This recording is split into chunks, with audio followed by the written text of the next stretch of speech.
अशा पद्धतीने माझ्या प्रवासाला तर सुरुवात झालेली आहे घाई गडबडीमध्ये धावत पळत. कारण मला ऑलरेडी उशीर झालेला आहे. कारण गाडी तिथं टायमावरती आणि मला माझी गाडी चुकेल आणि एवढं तसं जी मी ट्रिप प्लॅन केलेली आहे तीही कॅन्सल होईल एवढ्या वर्षांची. कारण खूप वर्षापासून आम्ही ही ट्रिप प्लॅन करत होतो, पण त्या ट्रिपला जाण्याचे आमचे काही योग जुळत नव्हते. तर ह्या वर्षी कसेबसे आम्ही ते योग जुळवले आहेत आणि आम्ही निघालेलो आमच्या आवडीच्या ठिकाणी. माझ्या आवडीच्या ठिकाणी म्हणजे मला ते ठिकाण खूप आवडतं मनापासून आणि माझ्या मुलांनाही ते ठिकाण मला दाखवायचं आहे.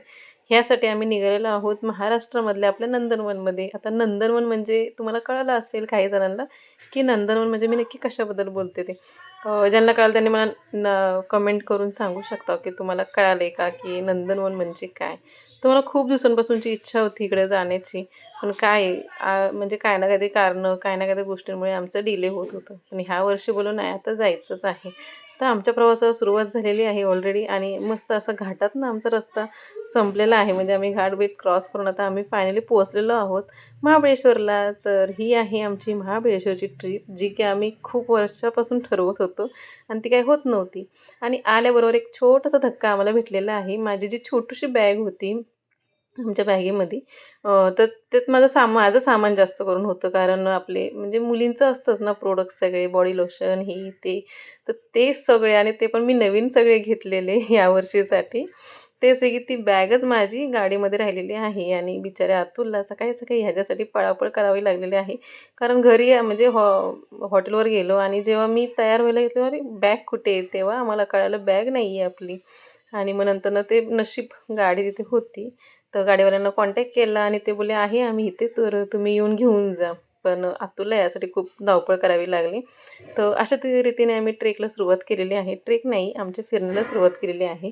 आता आमची फिरण्याची सुरुवात जी आहे ती जुन्या महाबळेश्वरपासून झालेली आहे. म्हणजे आता मी ह्यात जास्त शूट नाही दाखवलं त्याचं.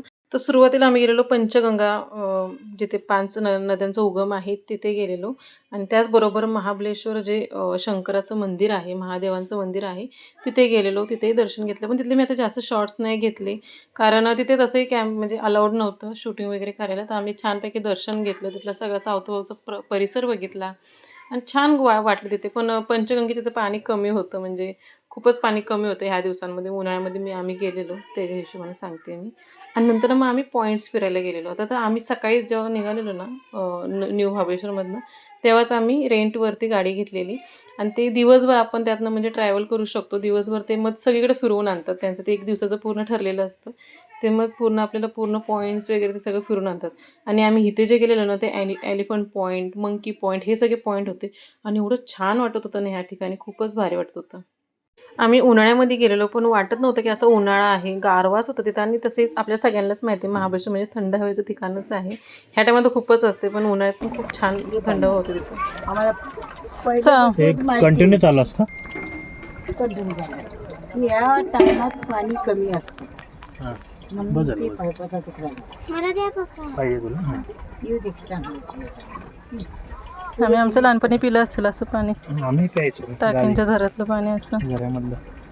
नाही पण हे पाणी तुम्हाला घसा बसणार ना, हे वेगळं पाणी. घराचं पाणी छान असतं एकदम. मंदिरापासून जातं. तू पिलं का मला? हा पिलं पिलं मुलं आली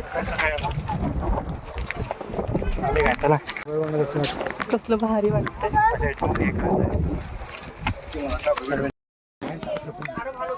दमलो बाबा आम्ही. शेंगा काय संपल्या नाहीत आमच्या अजून.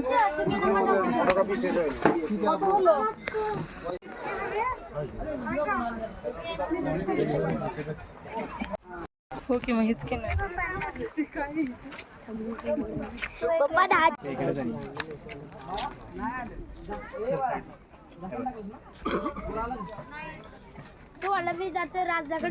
कुठे दिसलंच नाही. तुमचा खाली गेला पण तो बघ श्रवणचा वर आला.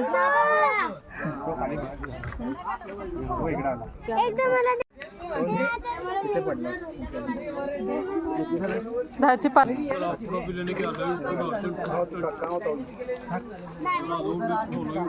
हे रिटर्न आला.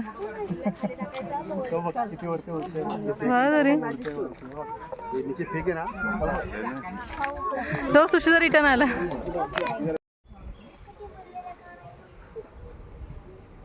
तर सर्व पॉईंट्स वगैरे फिरून झाल्याच्यानंतर ना लास्ट आमचं होतं ते स्ट्रॉबेरी, म्हणजे ते स्ट्रॉबेरी गार्डनमध्ये वगैरे नेतात.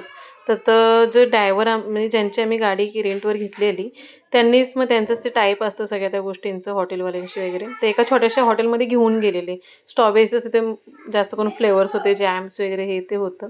तर आम्ही काही खाल्लं नाही कारण आम्हाला सेकंड डेला आम्हाला जायचं होतं मॅप्रोमध्ये, तर आम्ही ते काय तिथे केलं नाही. पण ते व्हिजिट करू शकतो आपण गार्डनमध्ये जाऊन, स्ट्रॉबेरीच्या गार्डनमध्ये वगैरे. तर आम्ही तिथे गेलेलो स्ट्रॉबेरीच्या गार्डनमध्ये, थोडीशी बघितलं. ते अगदी छोटंसंच केलेलं की म्हणजे माणसांना दाखवण्यासाठीच केलेलं, एवढं काही मोठं नव्हतं. जसं स्ट्रॉबेरीची शेती असते तसं नव्हतं. आणि तसंही उन्हाळ्यामध्ये स्ट्रॉबेरीचा सीझन खूप कमी असतो, म्हणजे खूपच प्रमाणात कमी असतो. ह्या टायमाला म्हणजे नोव्हेंबरच्या टायमाला, डिसेंबर नोव्हेंबरमध्ये जास्त सीझन असतो या गोष्टींचा. तर नंतर मग आम्ही दुसरे पण पॉईंट्स फिरायला गेलो. तिथून पुढे जे आमचे पॉईंट्स होते ते.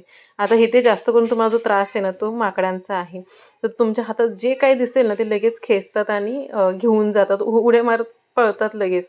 आणि शक्यतो तुम्ही जर त्यांना दिलं काय खायला तर जास्त करून चिप्स वगैरे न देता, म्हणजे पॅकेट फूड न देता असे फ्रुट्स वगैरे द्या. कारण ते त्यांना फोडता येत नाही वगैरे, किंवा मग तो कचरा होणार प्लॅस्टिकचा आणि परत त्यांनाही ते नुकसान आहे. कारण त्यांना काही समजत नाही किंवा ती कशी ते खाण्याच्या ह्याच्यामध्ये असतात. तर एवढी काळजी करून द्या. कारण माझ्यासमोर एक जण होते, फिरायला चाललेले, तर त्यांना केळी वगैरे देत होते. आम्ही तर घाबरून जात पण नव्हतो जवळ. आमच्याजवळ थोडंफार जे होतं असंच आम्ही आपण जे घेतो चटर-पटर खायला तेच आम्ही त्यांना देत होतो. म्हणजे काकडी वगैरे म्हणा किंवा आपण कैरी वगैरे त्या सीझनमध्ये जे असतं ते आम्ही त्यांना दिलेलं. आणि नंतर लास्ट जे आमचे मेन आकर्षण होतं तो लेक. आम्ही संध्याकाळी गेलेलो लेकवरती आणि त्याच हिशोबाने आम्ही पूर्ण डे प्लॅन केलेला की संध्याकाळी आम्हाला लेकवर जायचं आहे. तर लेकवरती संध्याकाळचीच मजा येते, कारण थोडा सनसेट असतो, म्हणजे सनसेट होण्याचा टायमिंग येतो. शिळोपा म्हणजे असतो, ऊन नसतं एवढं लागत. म्हणजे आम्ही जशी उन्हाळ्यात गेलेलो त्या हिशोबाने मी सांगते.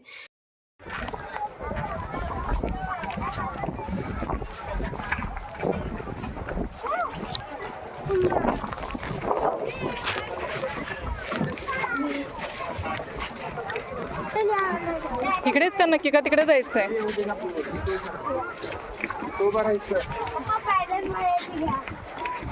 हो हो.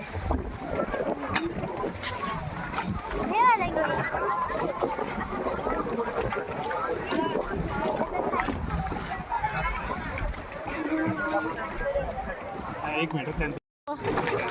छान छान छान. हां छान, फिरवा मस्त फिरवा. आम्हाला मेहनत घ्यायची गरज नाहीये. पाण्यात आहेस आता, मी हलणार नाही. सृष्टी इकडे यायचं असतं कसं? तुम्हाला भीती वाटत नाही? अरे इकडे तिकडे कुठं चाललं? इकडे घे की, असं इकडून लांब फिरून येऊ की जरासं. हा तसं घ्या, म्हणजे ह्या साईडला टर्न मारेन. बघू आमचा नौकी सवार, उलटी नौका करते की.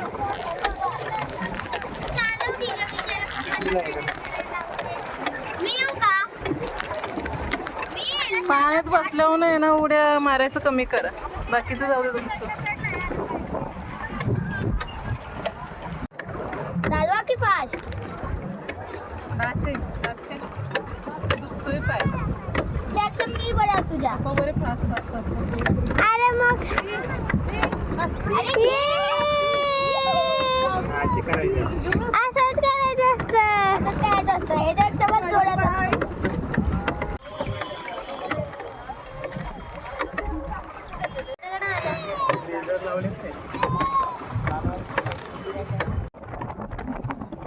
त्याला अजून कळत नाही.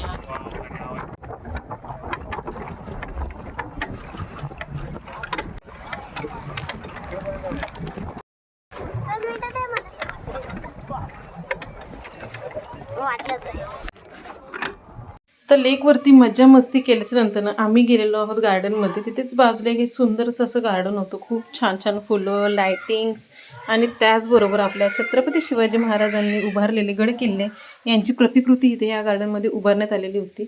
खूप छान छान देखावे होते किल्ल्यांचे, नावं आणि त्याच पाठचं त्यांचा इतिहास वगैरे हे सगळं असं त्यांनी खूप छान केलेलं. मी जास्त काही ते शूट्स करू शकले नाही कारण खूप गर्दी होती. ज्या टायमाला आम्ही गेलेलो मे महिन्यामध्ये त्याच टायमाला इथे एक मोठे इव्हेंट्स चालू होते. त्यासाठी बहुतेक असे म्हणजे नेते मंडळी, गायक, संगीतकार, हिरो, हिरोईन्स बहुतेक म्हणजे खूप जण आलेले आणि त्यांच्यामुळे तर भरपूर गर्दी होतीच इथे. चला तर मंडळी माझा आजचा हा व्लॉग मी इथेच थांबवते. आजचा व्लॉग कसा वाटला हे नक्की मला कमेंट करून सांगा. आजच्या व्लॉगमध्ये पंचगंगा, आपलं शंकर महादेवांचं मंदिर आणि त्याचबरोबर वेगवेगळे पॉईंट्स आणि ही गार्डनची सफारी, लेकची सफारी हेच सगळं ह्या व्लॉगमध्ये होतं. कसं वाटलं तुम्हाला आमची ही महाबळेश्वरची छोटीशी ट्रिप? आणि उद्या जाणार आहे आम्ही मॅप्रो गार्डनला आणि त्याचबरोबर दुसरा प्रतापगडावरती जाणार आहे. व्लॉग आवडला असेल तर नक्कीच लाईक आणि सबस्क्राईब करायला विसरू नका आणि त्याचबरोबर असेच मी छान छान आणि नवीन नवीन व्लॉग घेऊन येणार आहे तुमच्यासाठी. तर सबस्क्राईब नक्कीच करा. परत भेटू एका छानशा व्लॉगमध्ये आणि सेकंड पार्ट बघायलाही विसरू नका. तोपर्यंत काळजी घ्या आपली.